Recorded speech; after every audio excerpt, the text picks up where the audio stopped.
2월 11일 BJ 고추장에 따라가는 정책자금 BJ 고추장입니다.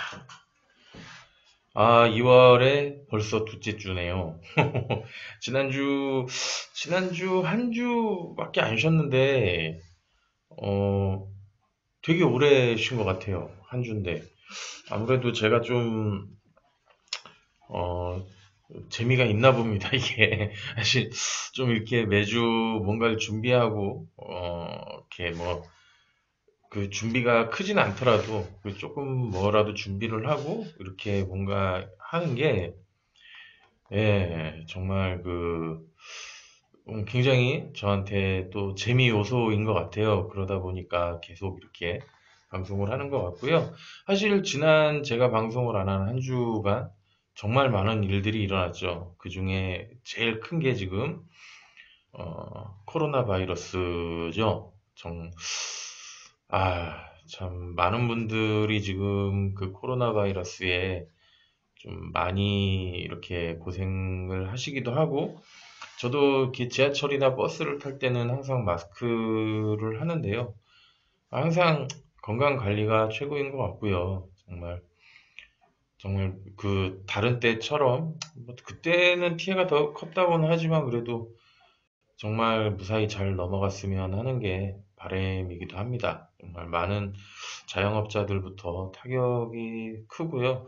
어저께는 또 명륜동 쪽에서 또 감염자가 나와가지고 그 주변 지금 학교라든가 이런 곳들이 다 이제 휴교를 하고 성균관대 쪽이요. 그래서 그 근처 또 상인들이 또 피해를 지금 많이 보고 있다는 또 지인의 얘기를 들었어서요. 그래서 정말 이거 남 얘기는 아니구나 라고 생각은 하지만요. 정말 잘 이겨나가고 빨리 치료법이 진짜 제대로 나와서 어, 또 한 곡이 제대로 넘겼으면 좋겠습니다. 어쨌든 아니요. 그냥 지난주 한 주간 많은 일들이 일어났다고 하시길래 생각나서 말씀드린 거고요. 제가 누굽니까? 그쪽 성대모사는 한 번도 생각을 안 해봐가지고 잘 모르겠습니다. 어쨌든 첫 번째 소식 시작을 한번 해보도록 하겠습니다. 예, 쌍용 자동차 소식인데요. 2020년에 이제 유럽 수출 확대위에서 글로벌 마케팅에 박차를 한다고 이제 기사가 있더라고요. 쌍용 모터스, 그러니까 쌍용 자동차가 그래도 우리나라에서 SUV 시장에서 코란도, 무쏘로 좀 나름 확고한 이미지가 있었는데 경제난에 못 이겨서 막 좀 많이 넘어갔었죠. 대우에도 넘어가고 뭐 그랬는데 어쨌든 가장 큰 전환점은 티볼리였던 것 같아요. 티볼리가 어느 정도 그 대박을 치면서 조금 더 이렇게 많은 종류의, 실제로 그 당시에 막 쌍용이 휘청휘청할 때 보면은 차들이 좀 그랬죠. 뭐 렉스턴이라든가 이렇게 뭐 11인승 그 리바이스 청바지 뒷주머니 모양을 한 그런 차들, 지금 당장 기억은 안 나는데 그런 차들이 한참 나올 때는 정말 인식도 그랬고 실제 판매량에서도 굉장히 큰 이제 그랬는데, 아시아가 기아 자동차에 흡수된 걸로 저는 알고 있거든요. 정확하게는 모르겠지만 아시아 자동차는 기아의 합병이 된 걸로 알고 있는데요. 한번 좀 확인해 봐야 되겠네요. 솔직히 솔직히까지는 아니고 지금 기억 가물가물 합니다. 너무 오랜만에 정보라 아시아 모터스 정말 얼마 만에 들어보는 그 회사인지. 그렇죠. 록스타가 거의 기아였죠. 그러니까 아시아가 기아로 넘어간 거는 맞는 것 같습니다. 록스타도 한때 큰 반향을 많이 일으켰긴 하지만 그래도 SUV는 그러니까 미국의 뭐 포드 자동차나 이런 데에서 그 미국인들에게 가장 사랑을 받는 그 F150이라든가 이런 대형 SUV 시장이 있잖아요. 그런 SUV 시장, 특히 RV 쪽에는 그래도 쌍용이었는데 한순간에 좀 많이 디자인을 차라리 그 클래식한 그 랜드로버나 이런 것처럼 약간은 좀 클래식한 라인업을 고수하면서 옛날에 칼리스타 나왔듯이 그런 식으로 계속 방향을 나왔으면은 그래도 괜찮았을 텐데 괜히 그 요즘 뭐 트렌드에 맞춘다고 이 디자인 저 디자인 하고 뭐 중국에서 특히나 디자인을 너무 엉성하게 하는 바람에 그랬죠. 쌍용이. 근데 어찌됐든 간에 이렇게 유럽을 수출을 한다고 하는 소식이 저한테는 나름 또 반가웠어요. 음, 이제 어느 정도 그래도 쌍용 자동차가 더 이렇게 유럽 수출 확대를 이렇게 도모할 정도로 많이 그래도 좀 올라왔구나라는 생각이 들어서 준비한 기사입니다.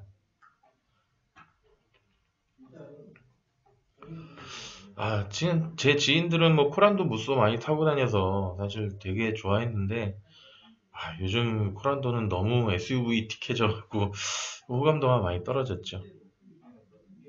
그러니까요.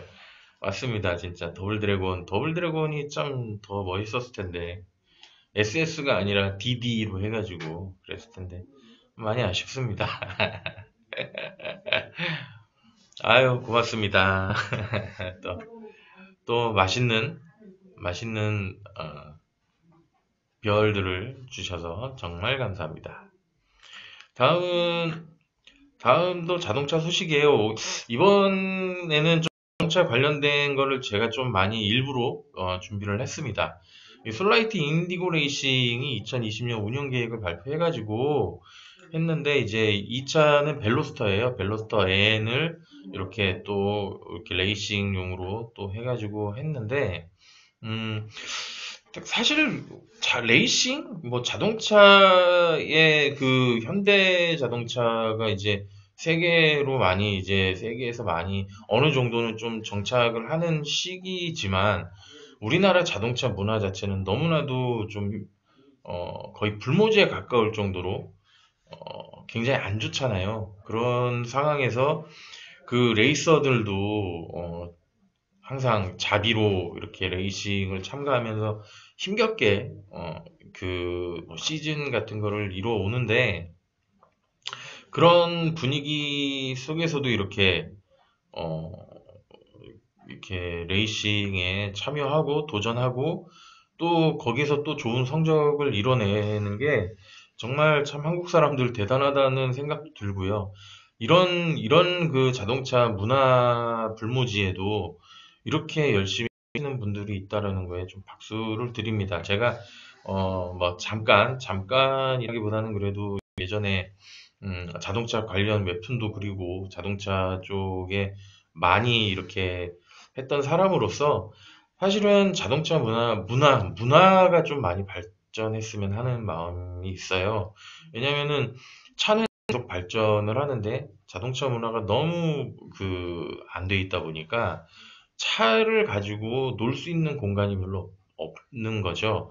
그러다 보니까 맨날 차를 끌고 기름 써가면서 뭐 그나마 가까운 뭐 인제, 뭐 영암 이런 데 먼데 가가지고 그 뭐 그렇게 막 혹사하고 다시 오고 그건 좀 아닌 것 같아요. 좀 우리나라에서도 이런 문화를 좀 많이 발전시킬 수 있는 그런 게 있었으면 좋겠습니다. 예, 포드와 페라리 영화는 실화입니다. 실화. 포드가 이제 레이싱 사업에 뛰어들려고 이렇게 하면서 사실 포드는 굉장히 두 가지 반응이 있죠. 어떻게 보면 미국의 자존심인 브랜드이긴 하지만 막강한 자본력으로 인해 가지고 또 이렇게 많은 또 사람들의 어떤 악역 같은 느낌이라고 해야 되나요?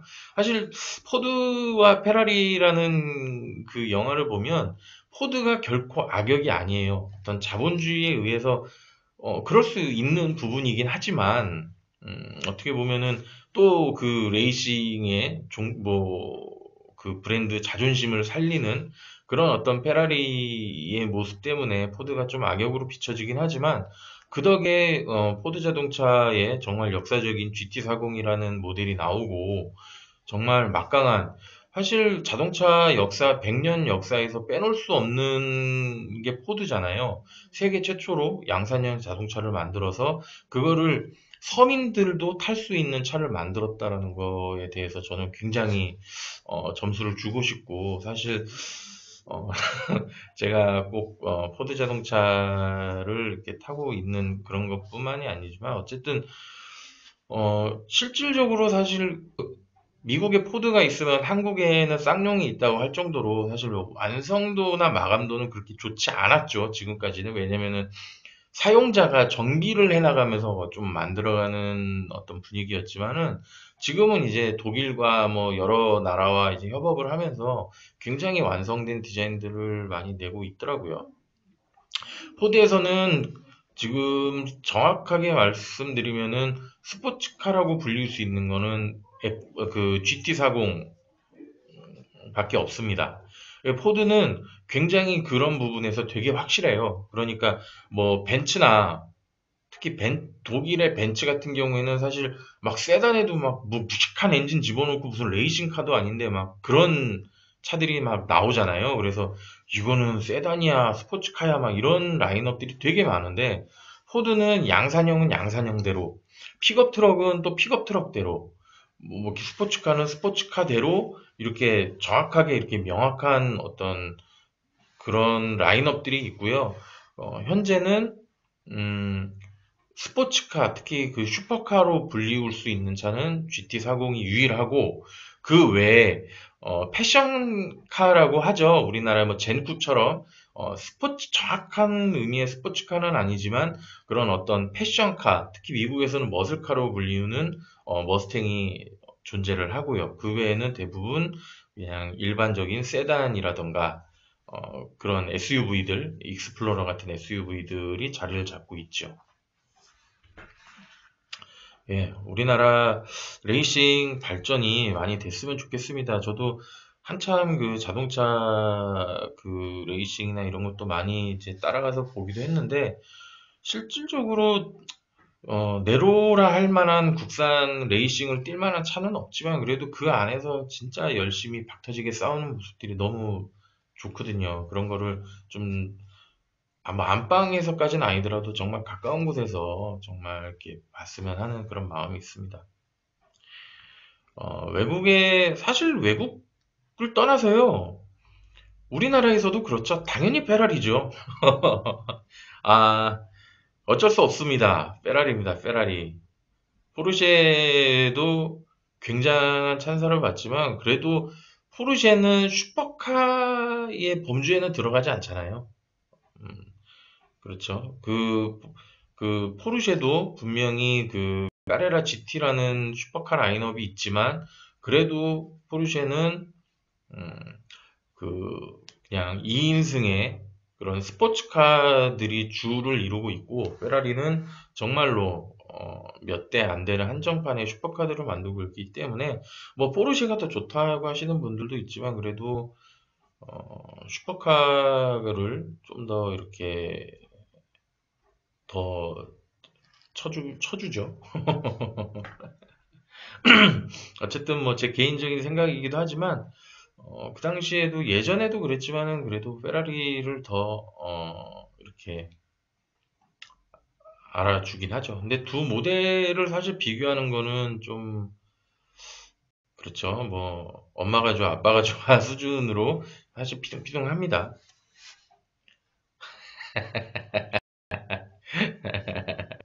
아, 100억 개로도 안 될 것 같습니다. 환전을 하면 어차피 환전을 하면은 안 될 것 같습니다. 아, 어떻게 이걸로 페라리를 그쵸? 뭐 제가 이제 되게 그 흔히 얘기하는 그 역캠 그런 게 아닌 다음에는 그 정도 어떻게 볼까요? 제가 다음은 열린 24시 헬스장 프랜차이즈 오픈짐 1호점이 의정부에 론칭했다는 소식입니다.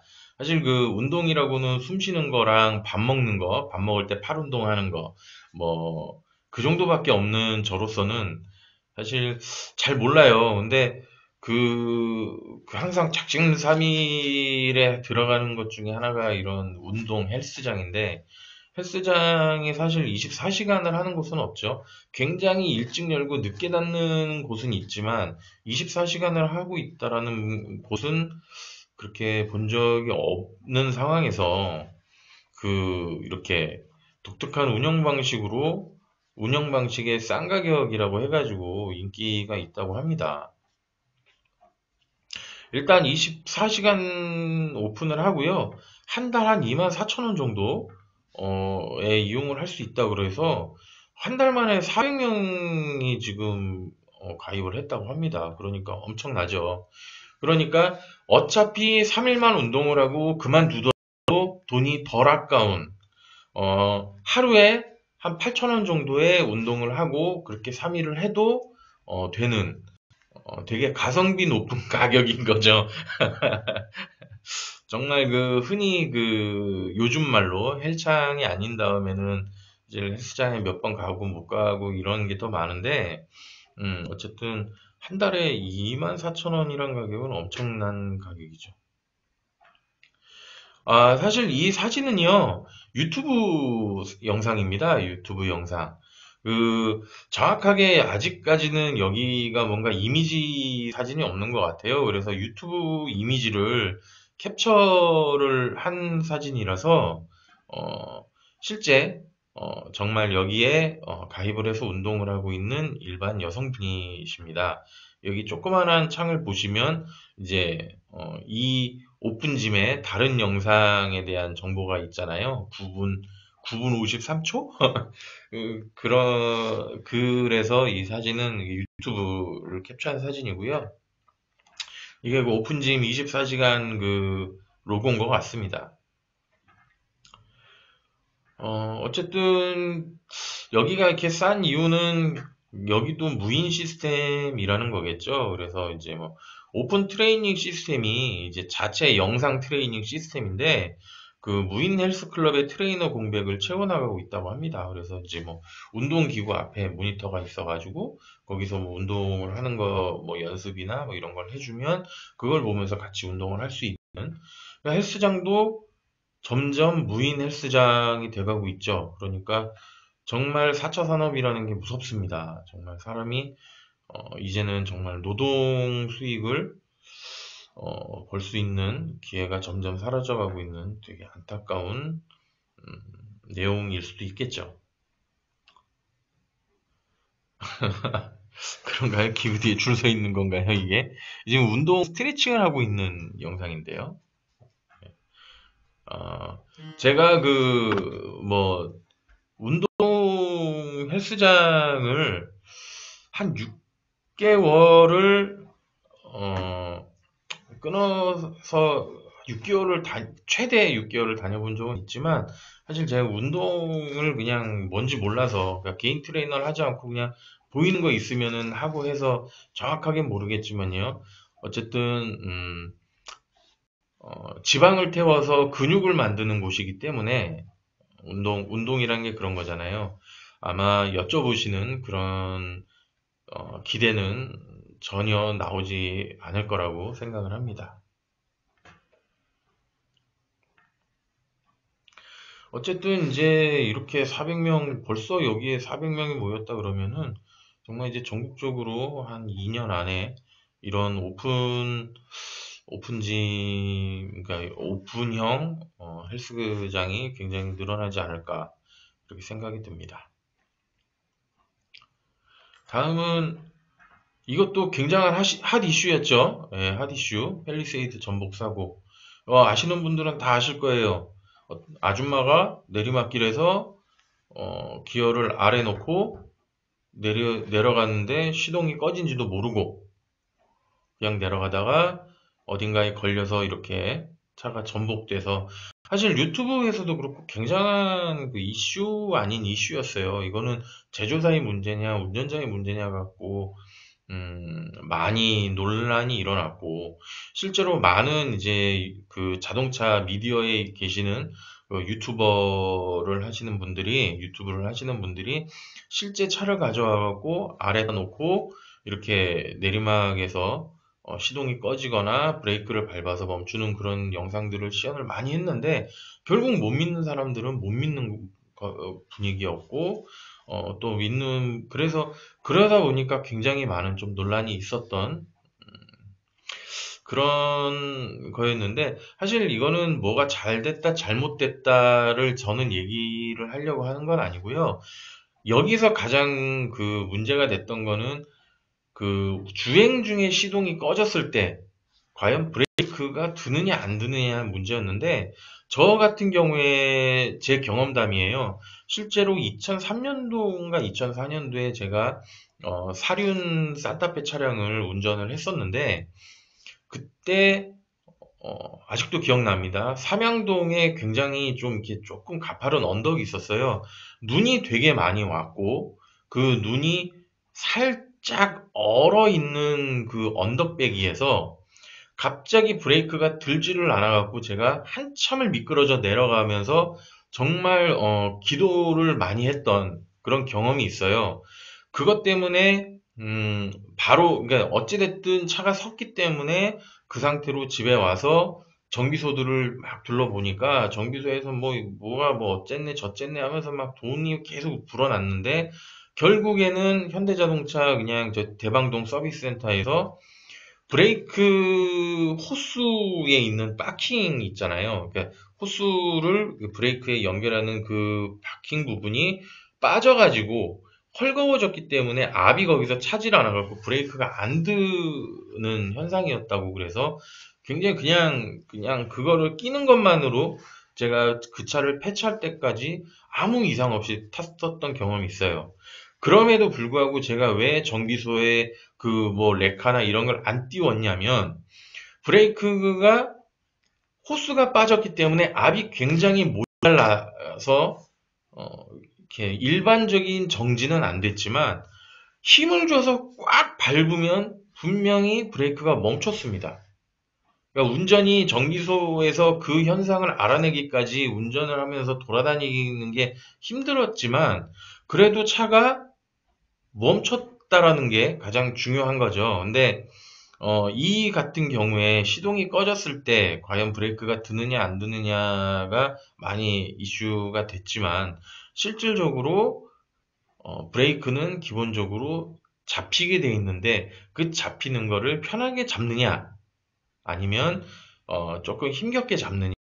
그러니까 뭐 핸들도 파워 핸들, 옛날 같은 경우에는 정말 막 몇 바퀴를 돌려갖고 뭐 우회전을 하고 막 했잖아요. 유턴도 하고. 근데 지금은 정확히 한 바퀴 반만 돌리면 되는 그런 것처럼, 그렇지만 그 파워 핸들의 어떤 부품이 망가져도 핸들은 돌아가고 조향은 되듯이 브레이크도 분명히 그런 거고, 그리고 실질적으로 중립 기어에 놓고 내리막길을 내려갔을 때, 이건 좀 물리적인 현상으로 인해서 시동이 꺼질 수도 있지만, 항상 계기판이 어떤 상태인지 확인을 하고, 그러니까 자기 차를 자기가 운전하는 데 있어서 조금만 주의를 요한다면 어, 이 정도까지의 사고는 나지 않는다라는 게 제 생각입니다. 실제로 오늘 아침에 이제 저기 일이 있어서 부천을 가는데, 막히지 않는 고속도로인데 굉장히 막혀서 보니까 또 사중 추돌 사고가 났더라고요. 근데 그런 추돌 사고의 대부분은 이제 브레이크죠. 그러니까 차 간격을 제대로 보지 못하고 거기에 맞는 브레이크를 하지 못했기 때문에 일어난 사고들인데, 브레이크를 요즘에 너무 편하게 밟히게 만들어놔서 더 이런 일이 벌어질지는 모르겠지만, 어찌됐든 순간적으로 잡힐 때는 브레이크를 꽉 밟을 수 있게 항상 염두에 두시고, 내 차가 꽉 밟았을 때 어느 정도까지 밀리는지는 정말 안전이 허락하는 곳에서 한 번씩은 테스트를 했으면 좋겠고, 그렇습니다. 예. 어, 그 제조사마다 좀 다른데요. BMW는 시동이 꺼질 때 기어가 중립에 들어간다고 합니다. 근데 현대자동차뿐만이 아니라 롤스로이스도 아래 놓고 그렇게 내려가면 시동이 꺼져 버립니다. 근데 이제 그거는 좀 더 전문적으로 들어간다고 한다면은 그 플라이 휠이라고 하죠. 엔진과 미션 사이에 있는 그 회전이 역회전이 걸려서 역으로 돌아가는 게 아니라 역회전이 걸리기 때문에 이 회전수가 떨어지기 때문에 엔진에도 영향이 있고, 그러다 보면은 엔진의 RPM이 떨어지다 보면 기본 RPM 이상으로 떨어지면 시동이 꺼지는 그런 물리적인 현상이라고 생각을 하면 될 것 같아요. 도- 어, 근데 이제 그런 부분이기 때문에, 그러니까 어떤 물리적인 부분이기 때문에 그래서 경고음이 울리지 않았을 수도 있는 거죠. 그러니까 만약에 이게 R로 해서 전진을 했을 때 이게 막 역으로 돌아가서 뭔가 문제가 된다 그러면은 경고음이 울릴 수도 있었지만, 이건 어떻게 보면은 회전수가 느려지는 문제로 인한 시동 꺼짐이었기 때문에 경고음이 안 울릴 수도 있지만, 이제 이 사건 이후에는 이제 제조사들이 조금은 신경 써서 그런 어떤 시동 꺼졌음에 대한 알람이나 이런 걸 좀 더 신경 써서 추가를 하면 충분히 해결할 수 있는 문제라고 저는 봅니다. 어쨌든 그렇죠. 뭐 어쨌든 이렇게 좀 불미스럽게 사고가 나신 분들에게는 어, 조금 위로의 말씀을 드리고요. 항상 차는 나를 지켜주는 도구가 아니라 상대방을 해할 수 있는 도구라고 생각을 하시고 운전을 하시는 게 좀 더 안전 운전을 하고 주행을 좀 더 올바르게 하는데 더 도움이 되지 않을까라고 생각합니다. 어, 다들 그렇게 생각을 하세요. 그러니까 오토가 엔진 시동이 꺼지지 않는 거는 이제 시동을 걸고 이제 뭐 1단 출발이나 2단 출발이나 하는 거지만, 실질적으로 겨울철에 너무 추울 때, 그러니까 RPM이 비정상적으로 이게 막 엔진을 달구기 위해서 막 연료 분사가 이루어지고 막 이런 상황에서 기어를 이렇게 뭐 중립이나 1단으로 놓을 때 시동 꺼지는 현상이 가끔 일어납니다. 그거는 음, RPM에 대한 문제일 수도 있는 거예요. 그래서 겨울철에는 그 뭐 주정차는 금지를 해도 예열은 하라는 얘기는, 항상 모든 엔진은 뜨거워져서 이렇게 오일이 이렇게 피스톤에 묻은 상태로 움직였을 때가 가장 효율이 좋기 때문에, 그 상태를 만들기 위해서 초반에 엄청난 연료와 그 회전을 시켜서 엔진을 막 달굽니다. 그래서 처음에 시동을 걸면 왕 하다가 조금 이제 요즘은 한 1분 정도 지나면 하면서 한 600에서 700 정도의 RPM까지 이렇게 내려가는 거를 보실 수 있잖아요. 근데 그게 이제 엔진이 돌아가는 가장 적정 RPM인 거고, 그 밑으로 떨어지면은 시동이 꺼지게 돼 있습니다. 왜냐면 그 정도가 되면은 연료 분사도 잘 안 될 뿐더러 폭발이 일어나질 않아서, 그 엔진 실린더에 폭발이 일어나지 않으면 당연히 시동은 꺼지게 돼 있으니까 그, 그 부분은 항상 염두에 두셔야 됩니다. 그래서 이건 뭐 제조사의 문제도 절대 아닙니다. 어떻게 보면은 좀, 저는 사실 예체능이었지만 약간의 공학적으로 들어갔을 때 당연히 일어날 수 있는 문제이기 때문에 항상 그런 부분은 좀 이렇게 잘 염두에 두시는 게 좋지 않을까 생각됩니다. 아이고, 아이고, 고맙습니다. 야하. 고맙습니다. 다음은 요즘에 이제 도로에서 흔히 볼 수 있죠. 어느 날 갑자기 그 고속도로, 특히 고속도로에서 이렇게 IC나 JC에서 도로를 빠져나갈 때 보통 양갈래로 빠져나가고, 하나는 뭐 이쪽으로, 하나는 이쪽으로 뭐 이렇게 나가는 차선들이 있었잖아요. 근데 어느 날부턴가 이 차선에 색깔이 생기기 시작을 했어요. 근데 이 색깔이 대부분 이런 색깔이지만 이게 아닌 색깔들도 있죠. 그래서 이거는 이제 나가는 방향을 이렇게 잘 보여주는 그런 이제 선인데, 실제로 이거는 어떤 뭐 법규에 이렇게 하라는 건 없어요. 근데 이제 이게 있음으로써 우리가 차를 빠져나갈 때 굉장히 편리함을 많이 느낄 수 있죠. 정말 그 우리나라 그 도로 뭐 정책 뭐 것 중에는 정말 가장 좋은 게 아닌가 싶고요. 그러다 보니 그냥 어쨌든 이거는 진출로가 두 개이기 때문에 색깔이 다른 거예요. 그래서 이 색깔이 뭐 분홍색은 무조건 어디 이런 개념은 아니니까 거기까지는 오해 안 하셔도 되고, 색깔이 두 개면 나가는 곳이 두 군데구나. 색깔이 두 개 다 똑같은 색이면 진출로는 하나인데 요 두 차선이 나가는 곳이구나라고 생각을 하시면 될 것 같습니다. 근데 이거를 이제 개발하신 분이 한국도로공사에 있는 윤석덕 차장님이시라고 하네요. 그래서 이 차장님조차도 고속도로 운전 중에 이제 길을 잘못 들었대요. 그래서 그래도 나이가 이 도로교통공사에서 차장 정도 되는 사람인데도 내가 길을 이렇게 헷갈려서 헤매느냐? 그러면은 진짜 이 뭐 고속도로 초행자들은 되게 어렵겠다라고 생각하는 와중에 그 차장님이 관리하는 지역에서 사망사고가 났다고 합니다.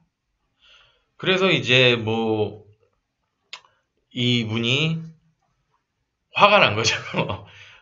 진짜 화가 나가지고 자신이 그래도 그런 것 때문에 고민을 하던 분이 실제로 그 구역의 색깔로 그 유도선을 이제 추진했다고 합니다. 근데 이 자체가 사실 도로교통법에는 이게 규정 위반이었다고 합니다. 그래서 어, 자기가 원하는 대로 할 수가 없었는데 이 차장님은 경찰에 협조를 요청했더니 이 얘기를 들은 그 경찰분 중에 한 분이 이거를 추진할 수 있도록 이건 너무 좋은 생각이니까 같이 해봅시다 그래가지고 이거를 굉장히 추진력을 얻고 했다고 합니다. 그래서 뭐 그분이 임병훈 경사님이신 것 같아요. 예. 그래서 이제 이 임병훈 경사님은 이제 이거를 같이 추진을 할 때 교통사고를 줄이는데 그런 법이 무슨 상관입니까? 이 좋은 아이디어를 실행시켜야 된다면서 굉장히 이렇게 많은 도움을 주셔서 지금 이제 우리가 볼 수 있는 이제 색깔 안내선이 생겼고 안산 분기점에 이제 전 세계 1호 색깔 방향 유도선이 생겼다고 합니다. 참, 참 엄청난 아이디어가 아닌가 싶습니다. 사실 저도 고속도로를 다니다 보면은 굉장히 사실 그런 게 있잖아요. 도로가 한 3개 정도가 비슷비슷하게 빠져나가는데 다 다른 길이에요. 뭐 이렇게 뭐 첫 번째 거 놓쳤다고 두 번째로 들어가서 합류되는 게 아니라 완전 막 다른 길들이 있는데 내비게이션은 그냥 뭐 350m에서 우회전하세요 막 이런 식으로 하다 보면은 100% 잘못 들어가는 경우가 많거든요. 근데 이거를 색깔로 해놓고 내비에서조차도 그 색깔에 맞춰서 이렇게 그림으로 안내를 해주니까 확실히 더 고속도로를 이용하는데 굉장히 편리해졌고 정말 참 이 경찰관님, 이 차장님, 이 경사님 해갖고 참 감사하다는 말씀을 또 이 자리에서 또 이렇게 드리게 되네요. 그렇습니다. 예, 다음은 이건 그냥 재미로 그렇죠. 진짜 진급하고 승진할 만하죠. 자, 대단하신 분들입니다. 정말 제가 만약에 관계자였어도 뭐 상은까지는 아니더라도 따로 뭔가를 해드리지 않았을까 이런 생각이 들 정도로 굉장한 어, 정말 굉장한 라인인 것 같아요. 이 고액 체납자 지도는 KBS가 이제 고액 체납자들에 대한 이제 그런 거를 조사를 해서 사실 이거를 이제 방송에 서 막 이제 고액 체납자들에 대한 정보가 나오면서 이거를 KBS에서 프로그램으로 만들어 버렸죠. 그래서 웹으로 하고 이게 지금 업로드 있는 걸로 알고 있는데요. 저는 이제 웹사이트에 이렇게 뭐 이렇게 고액 체납자 지도 뭐 이런 식으로 검색을 하면 요 사이트에 뜨는데요. 여기에 이제 지역을 뭐 서울특별시 저는 이제 금천구 요 가산 디지털 단지 쪽에 한번 검색을 해봤는데 아 어마어마합니다 진짜 엄청난 분들이 계시죠. 여기가 이제 이게 1호선 해가지고 요쪽이 이제 금천구청이 여기 있고요. 아마 가산 디지털은 한 이쪽에 있겠죠. 그리고 여기가 구로동이고, 그래서 이 금천구 이 라인에만 벌써 한 193명 있고, 이게 이제 한 2억 이상의 고액 체납자 수만 이렇게 표시를 해놓는다고 하는데, 어마어마하더라고요. 여긴 아무것도 아닙니다. 그 금천구뿐만이 아니라 다른 구 하면은 그 구도 한 이만큼 나와요. 정말 많더라고요. 그래서 이렇게 뭐 벌써 이게 얼마입니까? 1561억 원인가요? 아이고 죄송합니다. 엄청나죠? 금천구. 강남 이런 데는요, 어마어마합니다. 제가 강남을 한번 이렇게 해볼까 하다가, 그건 어마어마해서, 그냥 이 금천구 쪽을 한번 검색을 해봤는데, 금천구도 그렇고, 뭐 주변 뭐 관악구도 많고, 그렇습니다.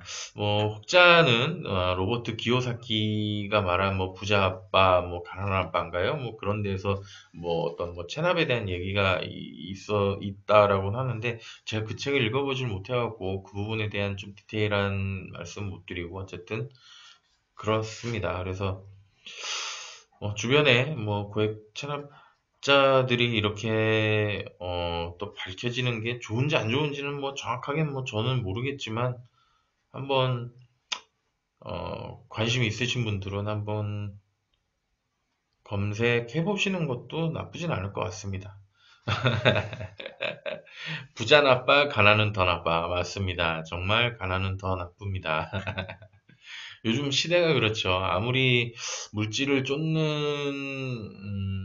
그런 게 아니라고 해도 참 돈이 없으면은 살기가 굉장히 좀 먹먹해지는 그런 세상인 것 같습니다. 그런데 자꾸 무인화가 돼가면서 점점 일자리들이 점점 사라지고, 참 이게 시대의 흐름이라면 흐름인 건데, 참 빠르죠. 우리나라 같은 경우에는 실질적으로 약 30년 정도 만에 또 이렇게 된 거잖아요. 참 씁쓸하기도 하고, 항상 경제가 안 좋다고는 하지만, 또 이렇게 또 고액 체납자분들도 계시고 그렇습니다. 어쨌든 빨리 넘어갈게요. 추천 크라우드 펀딩 시간입니다. 제가 여기에는 올려놓진 않았는데요.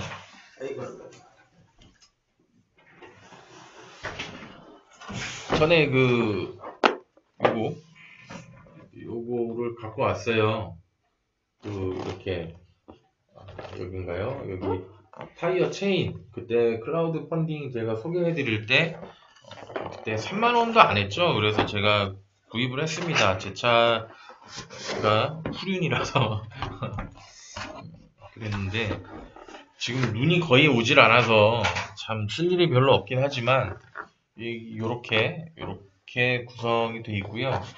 요게 이제 체인 품질이 굉장히 좋아요. 생각보다 하고 여기에 이제 이걸로 빙판길 이런 데를 이제 지나갈 수 있고요. 장갑이 들어있고 이렇게 이제 요 체인을 집어넣을 수 있는 이 주머니가 있는데 아직 써먹질 않아서 이제 박스 상태로 있습니다. 아마 이제 눈이 오고 제가 이거를 쓰게 되면은 이제 이 박스는 사라지고 이제 저렇게 주머니에 넣고 다니겠죠.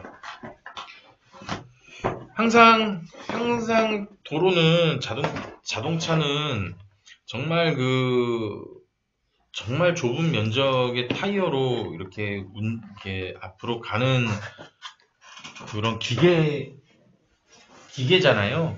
그렇기 때문에 항상 접지력을 잃지 않도록, 타이어의 접지력을 잃지 않도록 항상 신경 쓰시고, 항상 타이어 트레드 마모도가 어떤지 항상 체크를 하시고, 특히 겨울에는 공기압이라든가 이런 거 항상 체크해 주시길 바랍니다. 시판은 아직 못 봤습니다. 저는 이게 지금 한 2주인가 3주 전에 도착을 했는데, 보여드려야지 하다가 못 보여드렸는데, 아직 시판은 제가 찾아보지 못한 것 같아요. 제가 못 본 것 같습니다. 근데 이제 조만간에 시판을 하던가, 아니면 뭐 2차 펀딩이라는 형식으로 뭐 앵콜 이렇게 해갖고 또 팔 수도 있으니까, 사실 그렇죠. 항상 이거 이제 펀딩이 성공을 했다 그래도 이거를 양산할 수 있는, 또 그게 안 되면 또 펀딩을 하겠죠. 첫 번째 이제 펀딩 소식은요. 이거는 이제, 아니요, 전 눈 안 왔으면 좋겠습니다. 눈이 안 왔으면 좋겠습니다.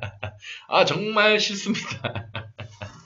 그냥 박스가 썩을 때까지 이대로 놔두고 싶습니다. 이게 솔직한 제 마음입니다. 진짜 어쩔 수 없어서 했지만, 사실 그리고 저거를 했다고 해서 주행을 할 수 있는 건 아니고, 정말 어쩔 수 없는 빙판 상황에서만 쓰고 탈출을 하면 바로 빼야 됩니다. 예.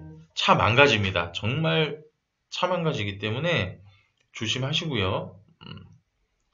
다음으로 넘어가면, 이렇게 보시면은 이제 애완동물들, 사실 물로 씻기는 것도 힘들지만 그거 닦는 것도 힘들잖아요. 털 막 물 묻은 걸로 막 여기저기 막 또 돌아다니면은 애 또 잡으러 다니고, 하여튼 애완동물들을 씻는 문제도 굉장히 좀 고민인데, 좀 재밌는 게 있어서 이렇게 갖고 왔어요. 이게 동물들이 특히 좋아하는 재질의 어떤 천들이 있잖아요.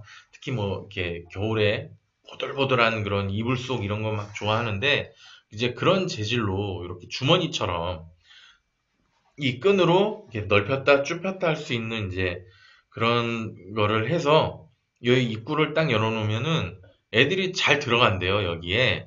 그러면 이렇게 살짝 못 나오게 막아놓고 이렇게 닦은 다음에, 여기 보시면은 여기에 이렇게 삐져나온 데게 있죠. 여기다가 살포시 드라이기를 이렇게 대놓고 바람을 불어주면 털들이 잘 뽀송뽀송하게 잘 마른다고 합니다. 근데 동영상을 봐도 애들이, 이게 사실 동물들이 드라이기 소리를 되게 무서워하고 싫어하거든요. 그래서 뭐 청소기를 돌리거나 드라이기를 돌리면 그 소리에 반응해서 막 도망가고 그러는데, 또 이런 식으로 하니까 애들이 이렇게 큰 겁을 안 먹는 것 같아요. 그래서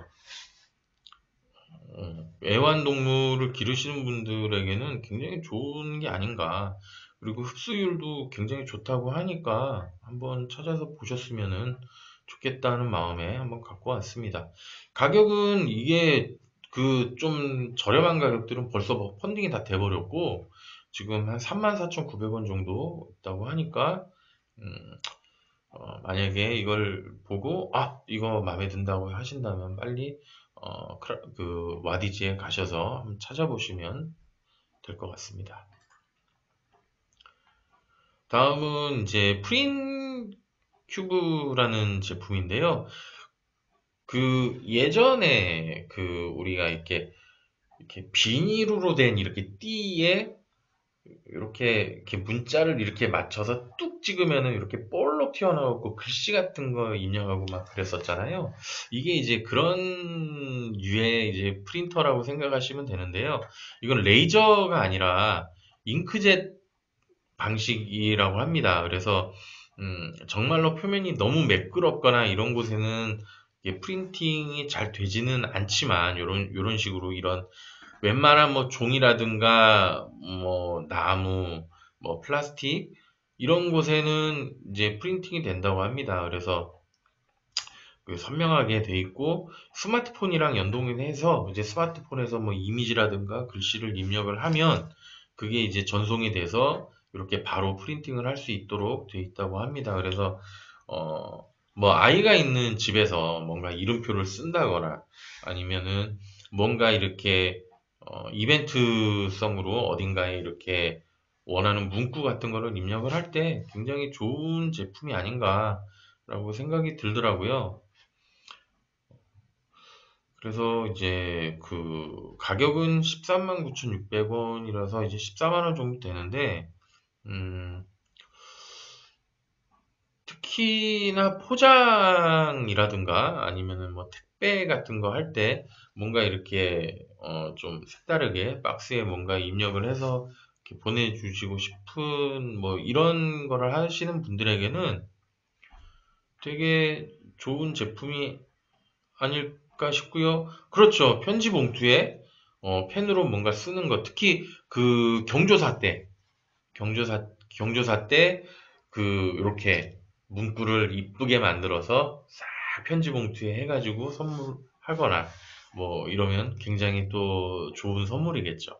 와우, 8점입니다. 어쨌든 이렇게 보시면은 이 손이 뭐 아무리 크더라도 작죠. 작기 때문에 휴대성도 정말 좋은 것 같고요. 좋은 것 같습니다. 그 여기에서 제가 스샷은 하지 않았지만 뭐 헬멧 같은 경우에도 이렇게 프린팅이 되니까 그러니까 꼭 이렇게 직선인 부분에만 되는 게 아니기 때문에 괜찮은 것 같습니다. 사람 피부까지는 잘 모르겠습니다. 근데 솔직히 사람 피부에는 안 하는 게 낫지 않을까요? 약간 그 타투가 아니라 그 뭐라고 하죠? 그 이렇게 헤나라고 하나요? 헤나를 생각하시는 것 같은데 아무래도 저는 별로 권장하고 싶은 건 아닌 것 같습니다. 헤나용 프린터를 쓰시는 게 낫지 않을까요?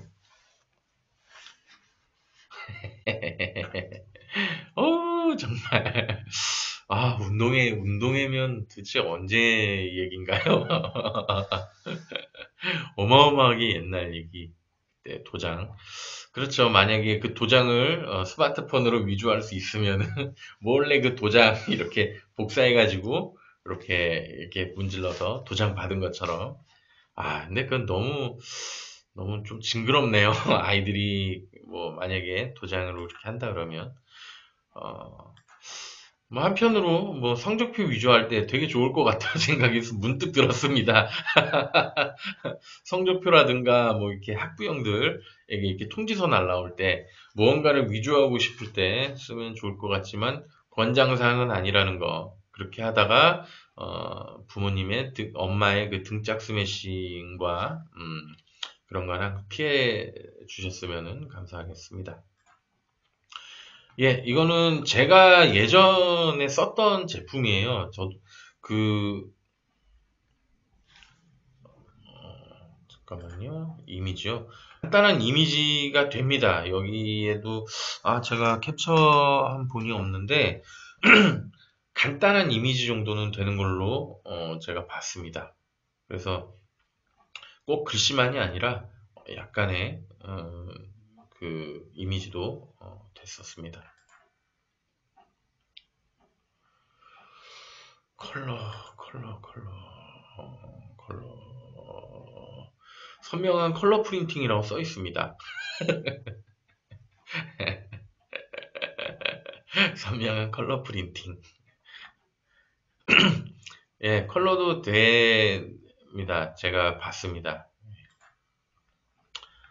다시 이쪽으로 돌아오면, 이 발냄새 무좀 세균 탈출구에, 제가 한때 좀 발이 좀 예전에, 밤에 많이 돌아다니다 보면 아침에 들어와서 신발을 벗으면 좀 많이 좀 쾌쾌한 그런 것들을 많이 경험을 했었는데 그때 이제 이 회사였을 겁니다. 그래서 이 발가락에 이렇게 끼워가지고 그때는 더 넓었어요. 한 이만하게 넓어갖고 발가락에 껴서 위아래로 이렇게 덮어놓는 그런 방식이었는데 그렇게 끼고 하루 정도를 돌아다니면요. 정말 놀랍게도 신발에서 키키한 냄새도 안 나고 발에서 냄새도 잘 안 나는 그런 경험을 했기 때문에 갖고 왔습니다. 근데 이 제품은 훨씬 더 조그만하게 정말로 발가락 사이만 이렇게 하는 건데 실제로 그 가장 냄새가 많이 나는 곳 중에 하나가 이 발가락이죠. 다른 데보담도 땀이 제일 많고 이렇게 움푹 들어가 있는 곳이 특히 발가락이 많이 붙어 있으신 분들은 좀 습지기도 하고 하면서 발냄새가 많이 나기도 하고 하는데 이건 확실히 땀 흡수도 잘 되고요. 땀 흡수가 이게 되는 재질이기 때문에 좀 뽀송뽀송하고 정말로 발가락 사이에 냄새가 안 났습니다. 그래서 저도 지금 한 몇 장 정도가 있는데 조금이라도 이제 혹시 몰라서 어떤 신발을 벗어야 되는 큰 자리에 갈 때는 사실 이렇게 끼고 갑니다. 그러면은 그날은 굉장히 뽀송뽀송하게 신발을 당당하게 좀 벗고 다니는데 그러다가 이제 진짜 본의 아니게 신발을 벗어야 되는 상황을 끼지 않았을 때는 사실 좀 스트레스도 스트레스인데 실질적으로 좀 쾌한 냄새가 나기도 했었어요. 근데 이 발냄새도 어떻게 보면은 좀 체질이라고 해야 되나요? 아니면은 그게 날 때는 또 확 나다가 또 안 날 때는 또 안 나고 또 이렇게 되더라고요. 이 원리가 천 같은 이 재질인데 이 재질이 음, 당나무라고 합니다. 당나무. 근데 당나무가 이 당나무가 좀 이렇게 그 향을 흡수하는 좀 그런 게 있는 것 같아요. 그래서 이 제품 혹시라도 그냥 냄새가 좀 있으신 분들은 한번 구매를 해보시면 제가 봤을 때는 거의 한 80% 이상은 만족하실 겁니다, 정말. 예, 그렇습니다. 그리고 또 어제였나요? 아카데미에서 봉준호 감독님이 그 상을 또 사관왕을 하셨죠. 정말 아시아에서 정말 유례없는 그거였는데 이 내용은 이제 어린 시절 영어를 공부할 때 항상 마음속에 깊이 새긴 말이 있었다. 그건 가장 개인적인 것이 가장 창의적인 것이다라는 말이었다. 그 말은 우리의 위대한 마틴 스콜세지가 한 말이다라고 사실 그 마틴 스콜세지에 대한 존경과 그리고 그 마틴 스콜세지가 좀 뭐 인정을 받지 못하는 부분에 대해서 본 감독이 이렇게 한 번 더 이렇게 띄워준 거라고 하는데 이런 좀 창작적인 일을 하는 저로서는 굉장히 좀 와닿는 말입니다. 사실 그 이 문화 예술도 사실은 그 서비스업이라든가 제조업 이외에 굉장히 문화 산업이라는 게 케이팝이나 이런 것처럼 문화 산업이 또 굉장히 그 나라의 그 영향력을 가져올 만큼 큰 사업인데 우리나라는 아직 그 부분에서도 좀 많이 좀 부족하기도 하고 그러죠. 근데 이런 쾌거를 이뤘다는 것만으로도 큰 갑자기 생각이 안 나네. 어쨌든 큰 사건이기도 하고, 정말 우리나라의 문화예술 산업이 정말로 대단하구나라는 걸 또 느끼기도 했습니다. 아닙니다. 이거는 이제 제가 마무리하기 전에 이건 어떻게 크라우드 펀딩을 합니까? 오늘 준비한 거는 여기까지고요. 제가 그거를 먼저 하고 요걸 보여드리고 요걸 보여드렸어야 되는데 갑자기 이렇게 넘어와서 좀 당황하셨을지 모르겠습니다. 어쨌든 크라우드 펀딩은 아니었고요. 그렇죠. 어쨌든 굉장히 좀 마음이 좋아지는 그런 말이었고 그리고 그런 일이었던 것 같습니다. 어쨌든 뭐 이번 주는 얼마나 또 어떤 일이 있을지 모르겠지만 항상 뭐 안전에 유의하시고 항상 유의하시고, 그, 코로나 바이러스 좀 이렇게 안전하게 하시고, 손 잘 씻고 마스크 쓰면 된다고 하니까요. 이렇게 안전에 항상 유의하시고, 정말 무사히 또 다음 주에 뵀으면 합니다. 그동안 제 오늘 또 이 한 시간 또 들어주셔서 정말 감사드리고요. 다음 주에 또 뵙도록 하겠습니다. 아유, 고맙습니다. 감사드립니다. 아, 맞다. 인사드리기 전에 어쨌든 이 봉준호 감독님의 말도 그렇고 저도 그렇고 이렇게 정해진 틀이 아니라 예를 들어서 정말 어느 날은 특집 해가지고 뭐 자동차 특집 뭐 예를 들어서 뭐 라든가 뭐 그렇게 진행을 해보는 것도 재밌지 않을까. 그냥 여타 다른 스트리머처럼 해보는 것도 재밌지 않을까라고 생각도 들어서 뭐 그렇게 할 수 있다고 한다면 한번 또 준비를 해서 또 이렇게 방송을 할 수 있도록 한번 또 해보겠습니다. 어쨌든 정말 감사드리고요. 다음 주에 뵙겠습니다. 감사합니다.